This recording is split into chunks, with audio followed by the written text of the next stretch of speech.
Bismillahirrahmanirrahim. Assalamualaikum warahmatullahi wabarakatuh.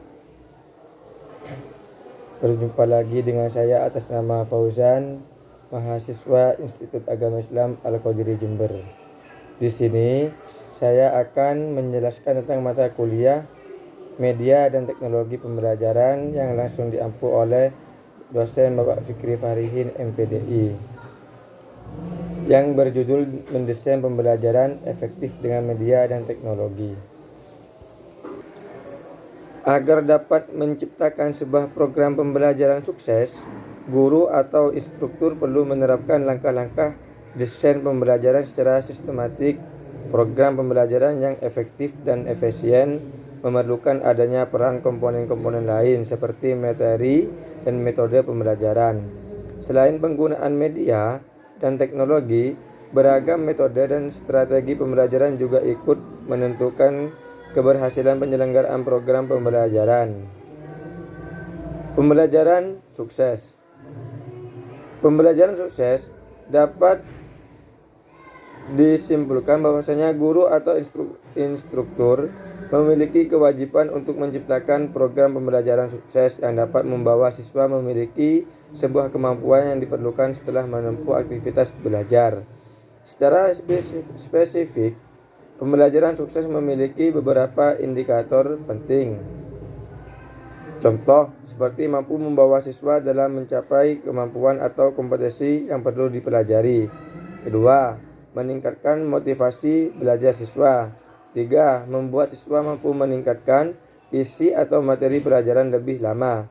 Yang keempat, membuat siswa dapat menerapkan atau mengamalkan ilmu pengetahuan yang telah dipelajari. Adapun 6 langkah untuk mendesain pembelajaran sukses. Jadi, tidak semua pembelajaran dapat dikatakan sukses ketika masih belum menerapkan langkah-langkah yang 6 ini. Yang pertama adalah mengenal siswa ataupun peserta didik. Langkah awal yang perlu dilakukan dalam menciptakan program pembelajaran sukses adalah mengidentifikasi karakteristik siswa akan melakukan aktivitas pembelajaran. Siapakah siswa yang akan melakukan proses belajar?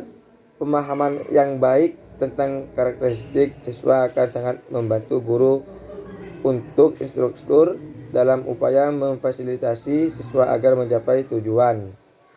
Dan langkah yang kedua adalah menetapkan kompetensi yang perlu dimiliki oleh siswa. Langkah selanjutnya dalam menciptakan program pembelajaran sukses adalah menetapkan tujuan pembelajaran yang akan dimiliki oleh siswa setelah mengikuti program pembelajaran. Tujuan pembelajarannya dapat diperoleh dari silabus ataupun kurikulum. Dan langkah yang ketiga adalah menentukan sebuah metode, media, dan strategi pembelajaran. Langkah berikutnya yang perlu dilakukan setelah menempuh langkah merumuskan tujuan pembelajaran adalah memiliki metode, media, dan strategi pembelajaran yang akan digunakan dalam program pembelajaran. Strategi pembelajaran dapat diartikan sebagai berikut. Dan langkah yang keempat adalah mengembangkan media sebagai bahan pembelajaran. Setelah menentukan sebuah metode, media, dan strategi pembelajaran, maka langkah selanjutnya adalah mengembangkan media yang telah dipilih sebagai bahan pembelajaran. Guru dan instruktur memiliki beberapa alternatif dalam memilih dan menentukan media sebagai bahan pembelajaran yang akan digunakan pada program itu. Dan langkah yang kelima adalah melibatkan siswa dalam aktivitas pembelajaran. Jadi di dalam sebuah pembelajaran tidak hanya seorang guru yang aktivitas, tapi melibatkan sebuah siswa. Agar program pembelajaran dapat berlangsung sukses, maka proses pembelajaran memerlukan adanya keterlibatan siswa secara aktif dengan materi atau substansi yang sedang dipelajari. Dan langkah yang terakhir yaitu melakukan prosedur evaluasi dan revisi. Setelah mendesain dan mengembangkan program pembelajaran, maka langkah selanjutnya yang perlu dilakukan oleh guru dan instruktur adalah melakukan evaluasi dan revisi terhadap program pembelajaran.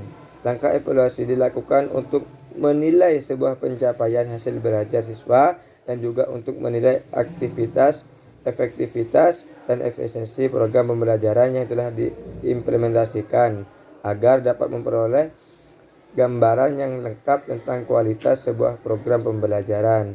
Itulah sedikit yang saya bisa terangkan tentang mendesain pembelajaran efektif dengan media dan teknologi. Kurang lebihnya saya mohon maaf yang sebesar-besarnya. Akhirul kalam, wassalamualaikum warahmatullahi wabarakatuh.